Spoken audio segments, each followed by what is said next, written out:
Hey, how's it going, everybody? Oscar Duran here from Black Sailboat, here with my brother Mikey. Say what's up, Mikey. What's up? We are proud to be shooting from the home of the heartland, FremontUSA.com, Fifth and Broad. A lot of our fans are calling this the pod from Fifth and Broad. That's true. Maybe we missed the boat by not calling it that. Yeah, I had just seen it on some of the blogs and Yeah, Chrissy made a comment on there. stuff. Someone did. No.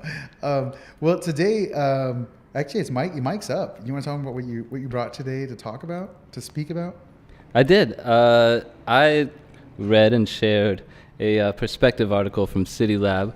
This is by a writer named Stephen Lurie, and it's titled "There's No Such Thing as a Dangerous Neighborhood." And this article is pretty focused on policing and criminology, which I guess if you're talking about danger, that makes sense to do. When I saw the article, the headline of the article, I wanted to talk to you about it, just about the general concept.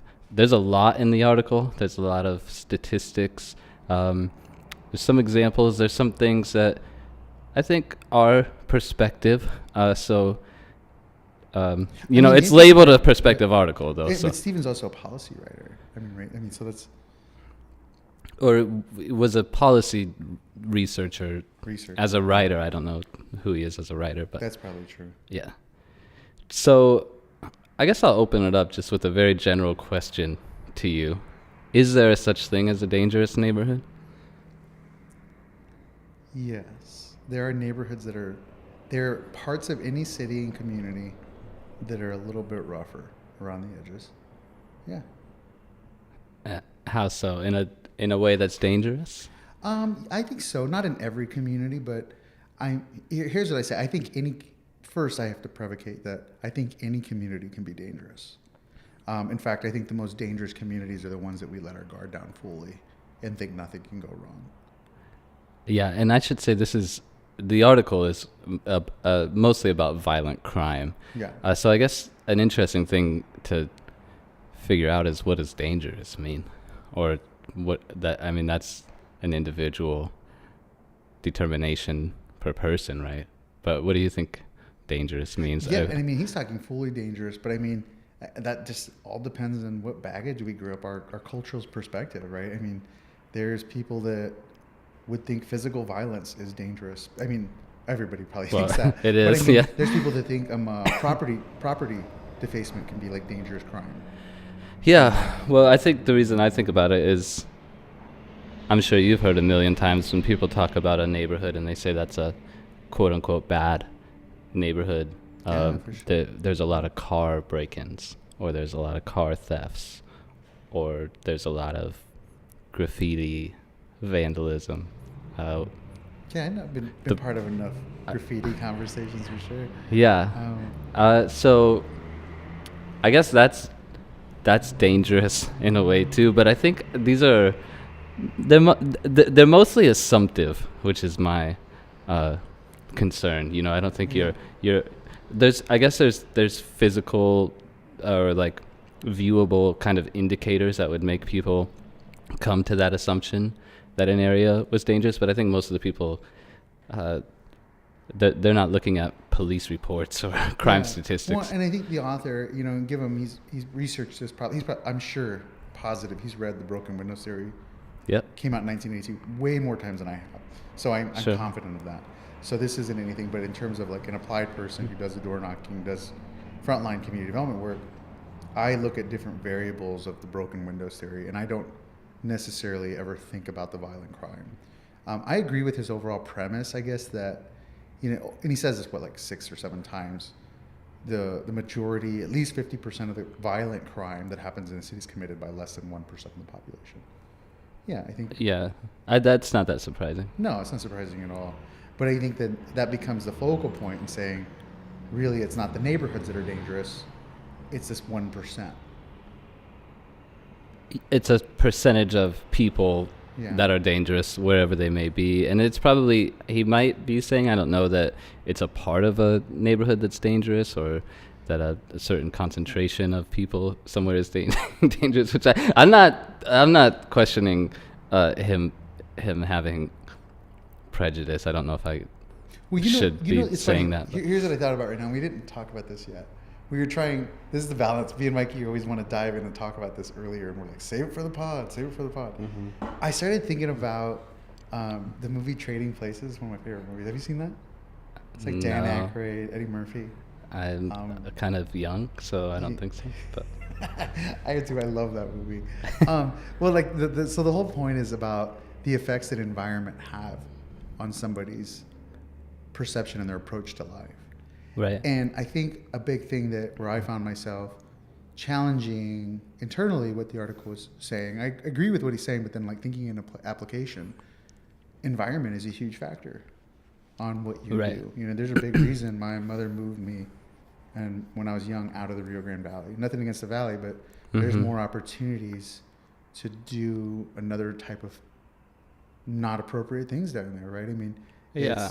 the social pressures are higher. We got colonias, we have maquiladoras, we have all these other social things going on. At least back when I was there and younger, my mom was like, "Hey, we need a different way to live." Well, yeah, the interesting thing about sociology, I mean, is that it's everything, right? So if you're going to really dive into something, you have to look at it much more broad than any one thing, or even in policing. I think he's saying in the article, like, the way we do policing or the way certain people do policing is wrong, and I agree with him there.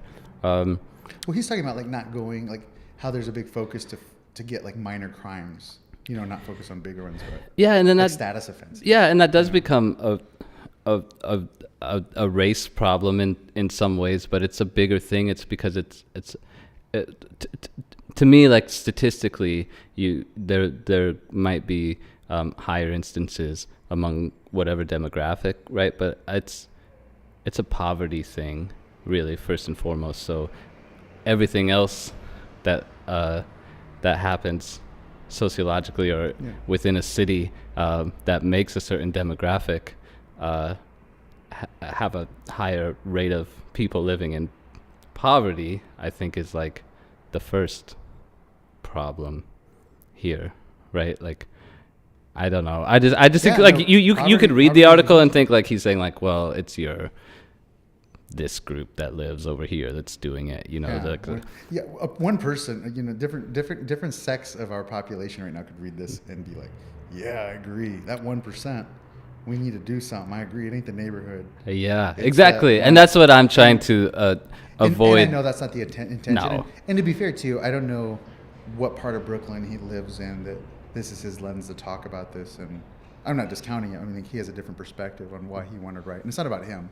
Right. I guess the thing for me, it was like, it feels, I don't know if you agree with this, it feels very like, one of the other themes that came up is like, he's very, and it's opinion piece, he's very against how police are using the broken windows theory. I think that's the main point. Yeah. I mean, I think that's why our conversation has teetered on awkward here with me trying to say things, because like there's an awkwardness to the whole thing, and like I feel like it goes back and forth. Yeah. You know, there's different segments of community development. We and Mike are not. We're not juvenile justice people. Yeah, and exactly, and I'm not a criminology studier. God, I'm so far from an academic that I don't even know what the word is. Scholar, is that it? Yeah.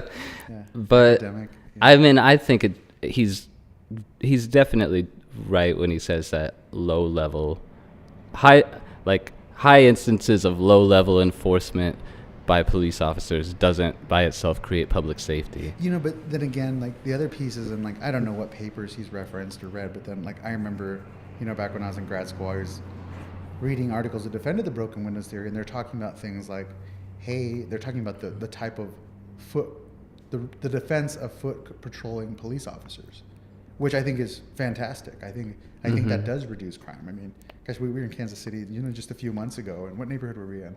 That was in Westport. Westport. I mean, Westport's dope. I mean, you feel good, and like, you know, there's always this group of police officers walking around. No bikes, no horses. They're just walking around, being polite. It makes you feel safer. Yeah, well, and I think the community police, it depends what they're doing, right? Like, I guess for me, I'm pro like community embedded policing, if you will, like What do you mean? police officers on duty just doing the things like that happen in the community, just like walking around, like they were just helping people find things down in Kansas City Yeah. when we were there. Just whatever, just eating at a diner or like whatever. I feel like because the flip side of that is like, oh, those cops aren't working. Like, isn't Yeah. there In crime somewhere? But if you put that pressure on, then you get cops starting to, I don't know, Yeah, well, just in mess with reality, people. too, I doubt he's speaking, or this paper's referencing development in Westport. Or No, probably not. Yeah, not Westport. What's it called? I think it's called Westport, It but is I Westport, can't think remember. So. Great neighborhood if you get down to Kansas City. Yeah. Yeah, I guess so. And in terms of police, so I guess I approach it, and we're trying not to talk about housing. I know. I said I'm going to get us away from housing this week. I know, but we didn't. But talk here about we housing are. last week. But I mean, to me, it comes back. The biggest area, and fine, we'll talk about community lamentation. Yeah. To me, urban decay, by way of things that are discussed in the broken windows theory, are very infectious, and they're very rampant. It starts with, I always, my approach is always the micro community, the block, Right. the smallest indicator, the variable that I like to assess when I look at a neighborhood at a larger level. Right. And so, to me, it becomes, hey, the big part of my success in the work has been, I always talk about why we need to stabilize individual blocks. So the thing I do agree with him, though, and he said this once in the article, he talks about like how different parts of a community are not the same. So like in a study, they'll do a whole a study of like neighborhood satisfaction. They'll say, yep, neighborhood's good. See, everybody's happy about these things. And I'm like, well, Yeah. if you live in a block with 2 condemned homes and I don't live on one with any, our entire approach, our perception of our neighbors is going to be very different. Yeah. Well, and then I guess, And we can live in the same neighborhood. That's what I'm getting at. yeah. Well, and then you can apply the theory to like a block of, single family residential, right? I don't know. When I think of like the broken windows theory, I think of like a building like this one across the street, or like a big, like, I don't know, like a warehouse or like something. That's like, interesting. I really like that because I'm thinking about these single family homes and those buildings yeah. too. But no, it's the same I'm- thing. I don't know why that comes to my mind first, but I think we also we say like it like in the reverse way as like a good thing. Like if you really like maintain your yard well, like it'll inspire like your neighbor to maintain their yard well. Oh, I see it happen all the time. We Yeah. do these rock the block events and work with 12 to 18 of the residents on the block, whether they're homeowners or renters. And lo and behold, on the day of, there's always a couple people that are like, "Oh man, let's get some paint. Let's come outside. Let's do some work too." It Yeah. just feels good, And that to me, it's always this battle. There's this polarization to me when I think about community development. That's you have community lamentation on one end, and you have collective efficacy on the other. Right. And that's what we're really teetering on to stabilize, is spurring strong collective efficacy. And I think broken windows theory to me is, the physical, we're hating on this piece from 1982, the story, but, we love Jane Jacobs that talks about the importance of the physical built environment. That the way you get, and I mean, we all, planners, Yeah. creative placemakers, whoever they are, they love things Jane Jacobs talked about. I'm not saying I don't, but I'm saying here on this avenue, she talks about the very importance of the physical environment. And again, Right. if you live in an area where there's continually, if you live on a block, 3 condemned properties, 2 illegal conversions, people are parking on their grass. Yeah, I know that those aren't the same people that are committing the violent crimes, but the broken window series is also talking about those things. Yeah, and I think there's just a little bit of it that is influenced by other things. I think they're both important, but there's still something else that happens before you see a broken window and decide to break another one, like in your life and in your situation and in the neighborhood. But like safety is so much more than just like violent crime too. It's like perception of safety. And that's part of the problem I think he's talking about here is like, well, yeah, I'm not going to move there because of X indicator, or I'm not going to walk down this street because there's not people here, or there is a condemned house or a vacant house, or like, you know, like there's all kinds of things that make you feel safe. But I think even like the thing about the built environment in like a negative way is like I don't know that it makes you any more likely to experience crime walking through that area versus somewhere else. You know what I just thought of? To me, it feels a lot like, and we won't go into this issue because we might be different. I'm sure we are. Guns don't hurt people. People hurt people. Right? That's the saying. Right. When we talk about gun violence. He is saying, neighborhoods aren't dangerous. People are dangerous. There's no such thing as a dangerous neighborhood. That's what he's really getting. That's for sure. That's not that's clearly what he's saying. And he's saying there's no such thing as a dangerous neighborhood because the 1% of the population that's creating it are the dangerous people. And policing tactics need to adjust to do them. So you're right. Sociologically, it's a different field that we're in. Yeah. And I guess, I don't know if he says this specifically. What I was taking it as is that the danger comes like being within that like social, he calls it a social network. I don't know enough to use a word that makes like more sense like to me. Like I think now in like 2019, like calling like people who just interact some way like a social network, it sounds too like predetermined, or like it's a group of friends or something, you know, like I don't. But last week in our podcast too, I even said, I think that gang's a hard type of neighborhood association. It's a group of volunteers. No, I believe that. So I agree with that. There's these informal networks. Yeah. Right? Well, and I don't. So I guess he's like, I think maybe what he's saying is that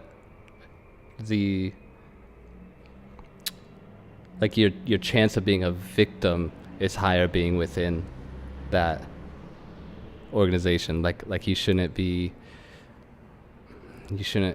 just be scared to be around a part of town, you know. I don't know, or scared or not, it's like you're not gonna get shot because you went to this bad neighborhood, you know. Like people aren't just shooting each other randomly except in well, that's why the first thing I thought of, man, if you think you can't get shot in any neighborhood, you know, you're in danger to really get hurt. Yeah, I know. But so then so the indicators, are they true or not? And I didn't know how to say it. I'm like, there are instances of people shooting random people. I know that.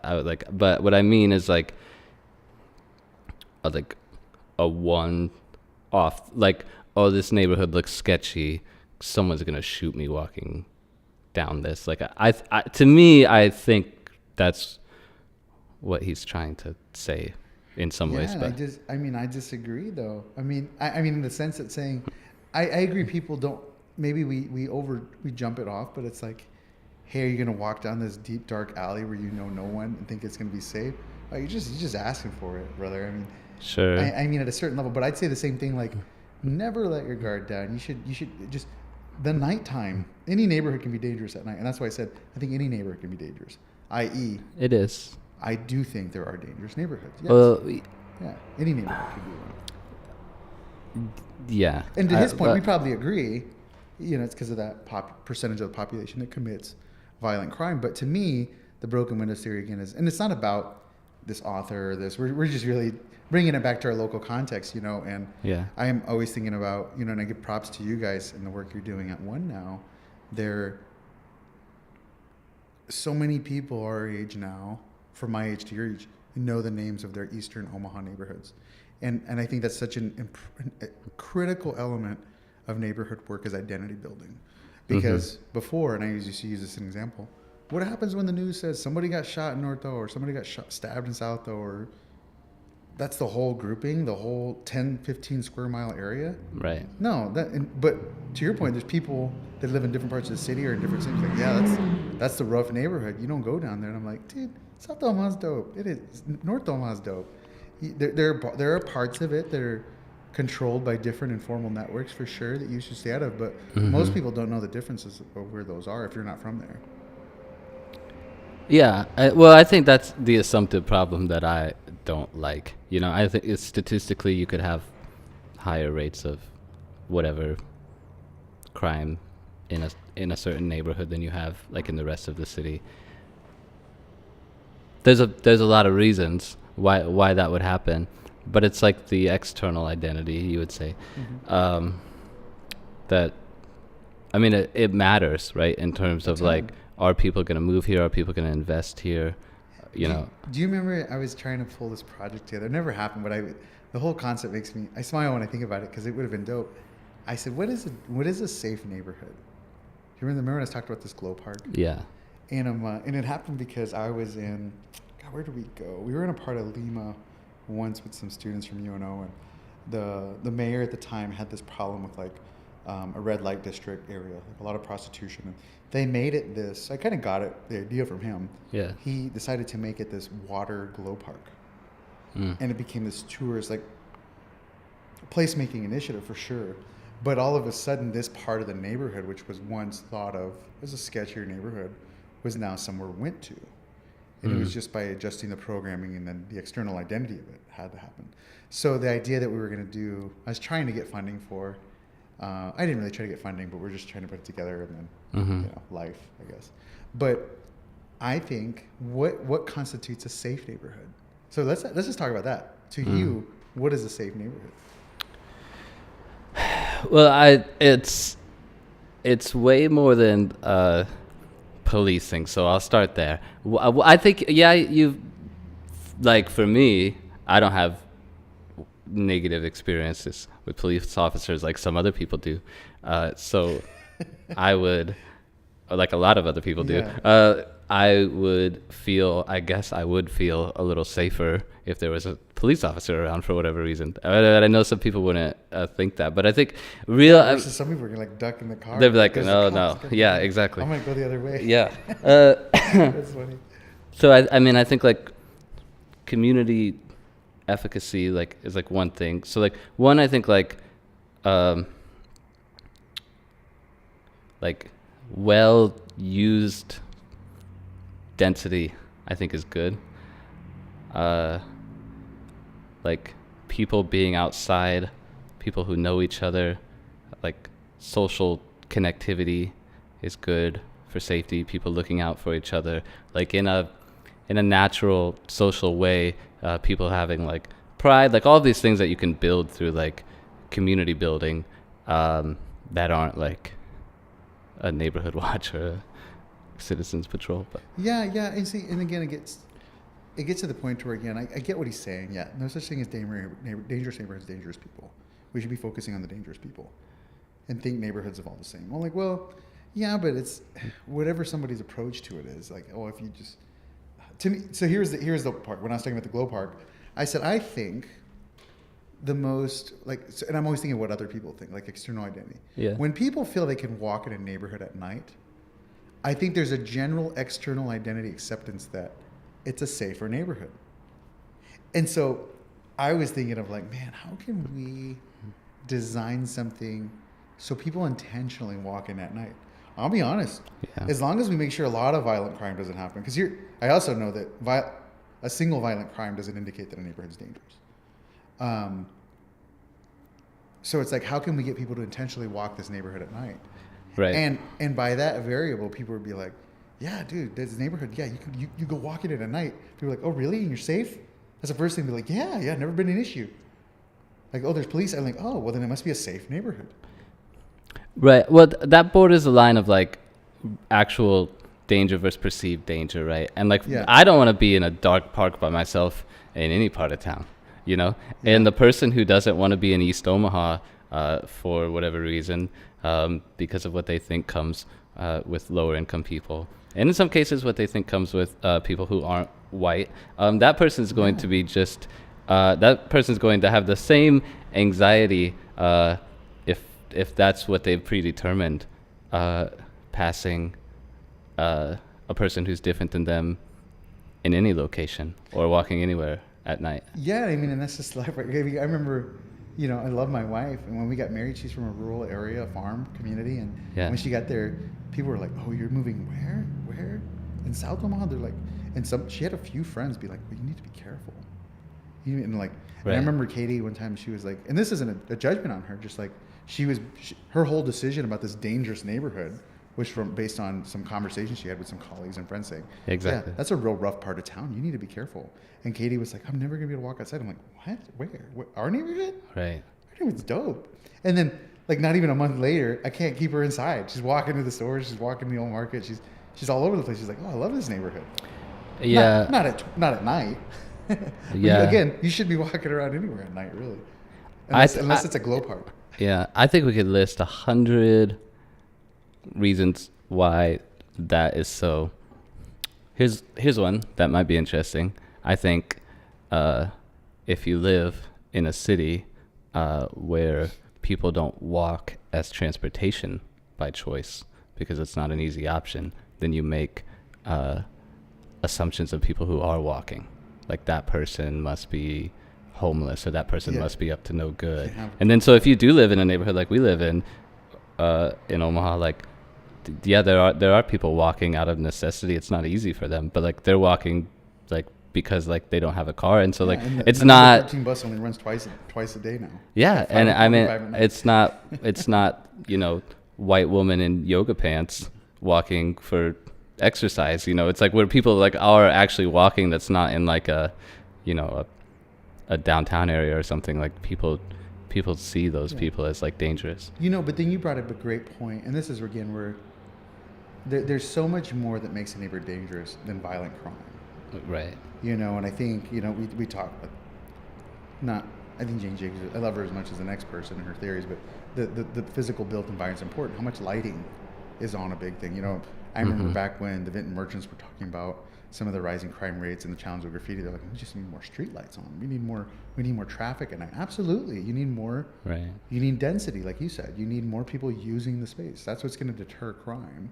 You Mhm. know, that's why like the whole neighborhood groups all across the country do these like front porch Fridays or, you know, things like that. And they're like, how do we get people to think it's safe?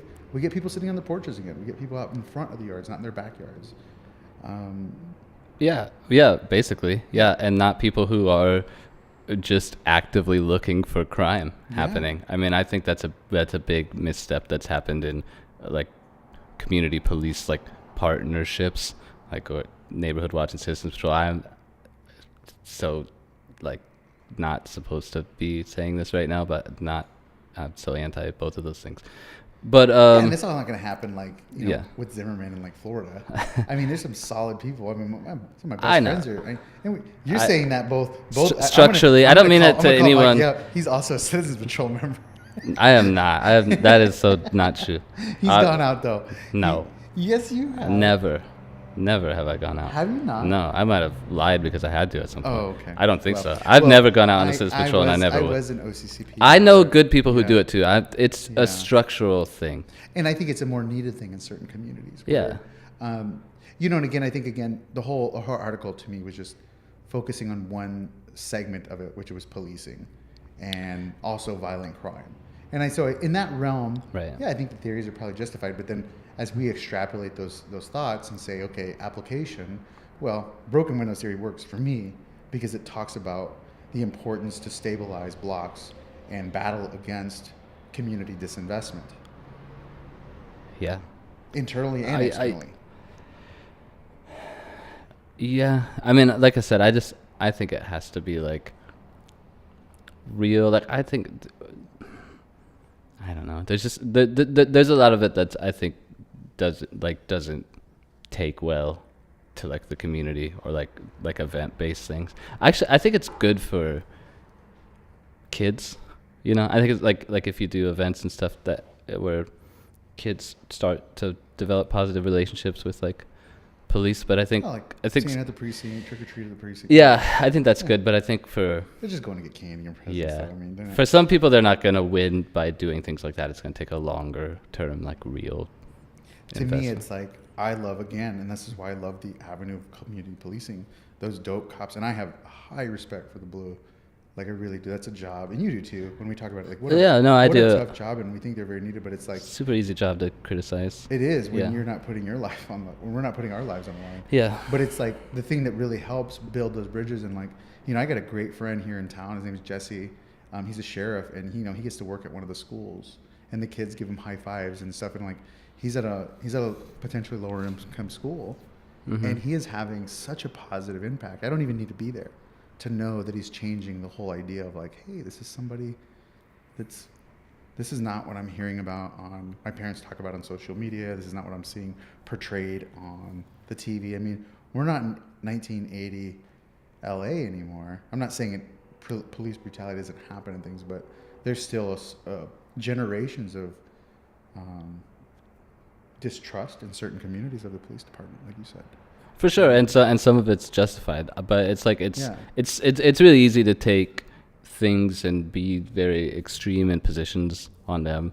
There is for sure corrupt police officers. There's Absolutely. super racist Absolutely police is. officers. Yeah. I'm sure you've experienced a racist police officer as a Latino. Yeah, I mean, not even a few months ago. I don't need to talk about where it was. Yeah, but that doesn't mean that. Cop Yeah, grabbed his mace thing and just started talking to me like he's my mom. yeah, but that doesn't Yeah. mean we are ready to live in a world without police officers. You know, by any means. I And get it. And like, yeah, you know, he doesn't know me from another person, I guess, but right. So, how should we wrap this up? Are there dangerous neighborhoods what do you think? after our conversation? What do you think?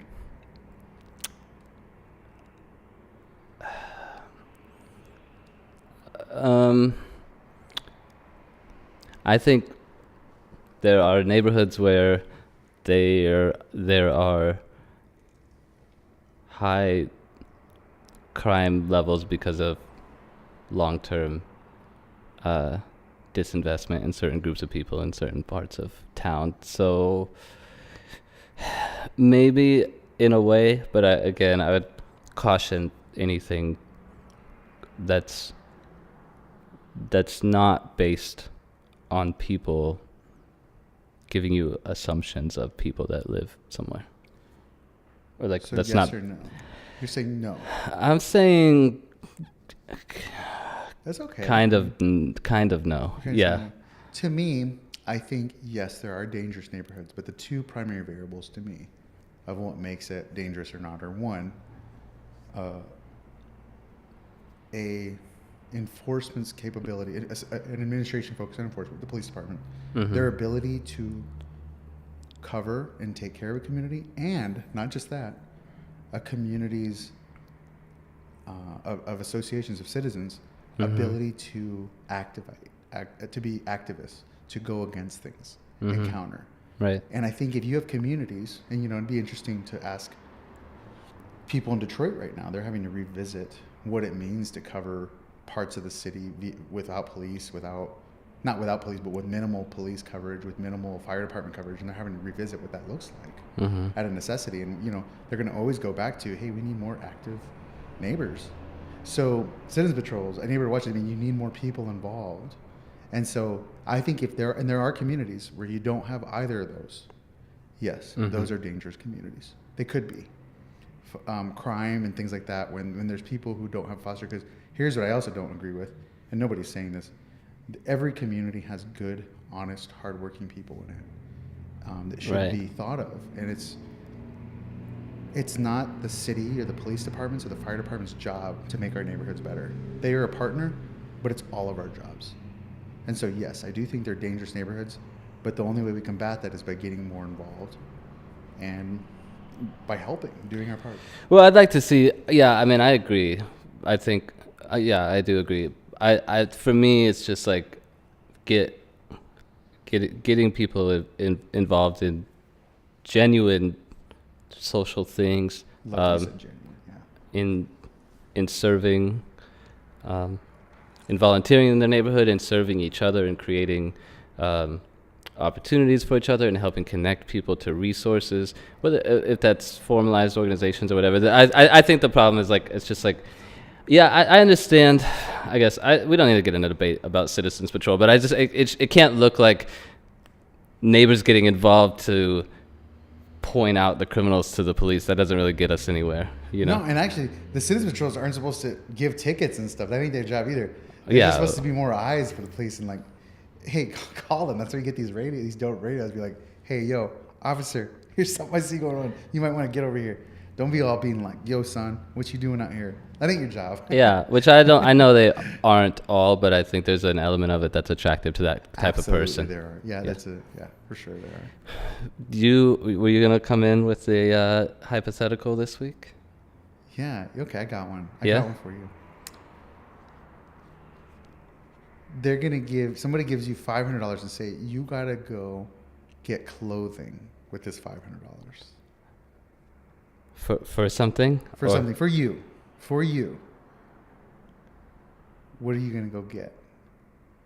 What kinds of things would you get? And it's just in my everyday life. It's not for. I don't know. They just said, hey, you gotta spend this on clothing, and I'll say / accessories. $500. That's all you get though. What kinds of things are you gonna go to first? Like, what would you get? Shoes. Shoes. I'd get some boots. Some boots. Yeah. All right. Like these, not like cowboy boots or You whatever. need to stain those black. Side joke. I'd probably get some new jeans, and God, I don't know. I don't really. Jeans, boots. I mean, you're Yeah, I don't really you're need like- anything you're else. like $180, $200. Yeah. That's it? Maybe I'd get a suit. A suit. Yeah, I don't really have a Alright. suit that fits. That's it. I don't have like a lot of desire to run for or to wear suits, but I do want to run for office, so I probably will have to at some point. Everybody likes to be in a suit. I don't think anybody's like. You feel like at the wedding, you're like, man, I feel good. Yeah, you do feel good. It's just like just white man in a suit. It's just not my look. But Yeah. What about you? I would get. Something super utilitarian, that's for sure. I was gonna say some nice sunglasses, like eyeglasses, sunglasses. There we go. Not it is. I guess is that That's- utilitarian. Yeah, of course The it very is. definition. But I want Prescription nice. lenses. But yeah, that's what I said. You can get the one. You can get the transitions. I only got not transitions. No, I had these dope glasses that were like these aviator glasses, and I had them put my prescription in them. I'd get another pair of those. That'd be like $300, and then I'd probably get like a dope, like a chrome bag or something like that. There's this chrome bag I've really wanted for a while, but it's like $200 Yeah. for cameras. You know, like it's a small little rig bag from Retract. Oh, I want a bag. Oh, look at that. Yeah. What's the place in Omaha called? They make Sure. like leather bags and stuff. Oh, that cat that makes like belts and shoes. I don't know his name, but I Shoot. know who you're talking about. Dang it! I should That would have been a good plug for him. I should know. Anyways, they have some really nice bags. They are pretty expensive. Worth it expensive, but too expensive for me. I might. But now you're over $500. So what did you give up? Oh man, the suit. You give up the suit Yeah, for the we'll, bag. we'll get back to that. Yeah. Look at that. Look, calling me out of being utilitarian. He stole What? my idea of a bag. Well, I just thought about it. I want it. No, I don't know. Whatever. Okay. Anyways, we'll be back next week. Yeah. Thanks for chatting. Peace. Everybody. Peace. Ugh.